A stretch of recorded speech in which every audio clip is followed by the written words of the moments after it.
AB48 news Gujarat હવે નજર કરીએ આજના મુખ્ય સમાચાર પર। બનાસકાંઠાના પાલનપુર નગરપાલિકામાં નવા નેતૃત્વની સત્તાવાર શરૂઆત થઈ છે। નવનિયુક્ત પ્રમુખ સુનીતા પટેલ અને ઉપપ્રમુખ દશરથસિંહ સોલંકીએ આજે વિધિવત રીતે ચાર્જ સંભાળ્યો હતો। આ પ્રસંગે નગરપાલિકા કચેરી ખાતે સમર્થકો, આગેવાનો અને કાર્યકરોની ભારે ભીડ ઉમટી પડી હતી। નવા હોદ્દેદારોએ શહેરના વિકાસ કાર્યોને વધુ ગતિ આપવાનો વિશ્વાસ વ્યક્ત કર્યો હતો। પાલનપુર નગરપાલિકામાં પ્રમુખ તરીકે સુનીતા પટેલ અને ઉપપ્રમુખ તરીકે દશરથસિંહ સોલંકીએ સત્તાવાર રીતે ચાર્જ સંભાળતા ભાજપ કાર્યકરોમાં ખુશીનો માહોલ જોવા મળ્યો હતો।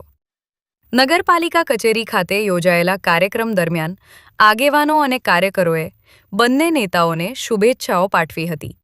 પાલનપુરના સર્વાંગી વિકાસ માટે મારી પહેલી પ્રાથમિકતા રહેશે અને પાલનપુરના વિકાસ માટે હું સારું એવું કામ કરીશ। આપણી જે પ્રાથમિક જનતાને પ્રાથમિક જરૂરિયાતો છે એ બધી પૂરી કરીશ।